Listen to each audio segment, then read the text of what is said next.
எல்லாருக்கும் வணக்கம். இந்த பதிவில் எதை பற்றி பார்க்க போகிறோம் அப்படின்னு கேட்டிங்கன்னா, அதாவது மக்களே, அரசாங்க பணத்தை கொள்ளையடித்து மக்களுடைய வரி பணத்தை கொள்ளையடித்த அரசியல்வாதிகளுக்கு எப்பேற்பட்ட தண்டனையை கொடுக்கணும், அந்த மாதிரியான சட்டத்தை கொண்டு வரணும் அப்படின்னா, தயவு செஞ்சு இப்போ இருக்கக்கூடிய அரசு தமிழக வெற்றி கழகம் தளபதி விஜய் அவர்கள் சிட்டிசன் படத்தை பார்த்துட்டு, சிட்டிசன் படத்தில் கிளைமேக்ஸில் அஜித் சார் ஒரு கோரிக்கை வைப்பார்.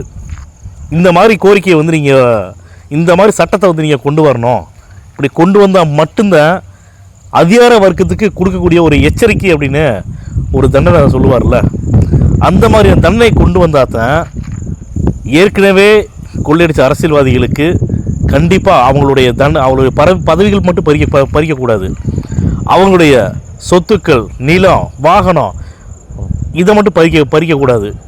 அவங்க வீட்டுக்கு பெண் கொடுத்தோர், பெண் எடுத்தோர் எல்லா அறுத்தரையும், ஏன்னா எல்லாமே லஞ்ச பணத்தில் தான் பண்ணியிருக்காங்க, சம்பாதிச்சு ஒன்றும் பண்ணலையே.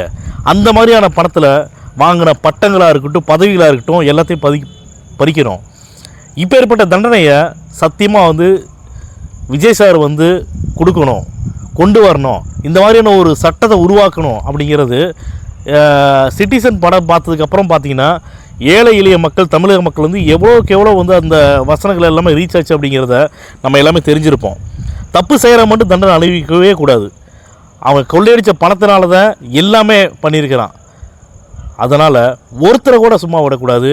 ஒருத்தர் கூட எந்த பதவியில் இருந்தாலுமே, இப்போ விஜய் சார் ஆட்சிக்கு அப்புறம் தான் பார்த்தீங்கன்னா, இந்த பதவி போட்டாலும் பணம் கிடையாது, பதவியிலேருந்து வேறு ட்ரான்ஸ்ஃபர் பண்ணாலும் பணம் கிடையாது, எதுக்குமே லஞ்ச ஊழல் கிடையாதுங்கிற அந்த ஒரு முழக்கத்தை தான் கொண்டு வந்தாங்க. ஏன்னா ஒயிட் கலரில் இந்த மாதிரி திமுகவிலையும் அதிமுக ஆட்சி காலத்தில் இல்லை அப்படிங்கிறங்காட்டி தான் முன்னாள் அமைச்சர்கள், திமுக முன்னாள் அமைச்சர்கள், அதிமுக முன்னாள் அமைச்சர்கள்லாம் கோடிக்கணக்கான லட்சம் கோடி பணம் வச்சுருக்கிறாங்க. இது எல்லாத்தையுமே சத்தியமாக நான் மனசார சொல்கிறேன், யார் மேலும் நமக்கு பகை கிடையாதுங்க, பகையே கிடையாது. இப்போ தமிழ்நாடு இத்தனை லட்சம் கோடி கடனில் இருக்குது அப்படின்னா, ஏன் இவங்களாம் வாய்கிலி பேசுகிறாங்களே, திமுக முன்னாள் அமைச்சர்கள் எல்லாமே விஜய் சாரோட ஆட்சி சரியில்லை, நல்லா பண்ணலன்னு சொல்கிறாங்களே.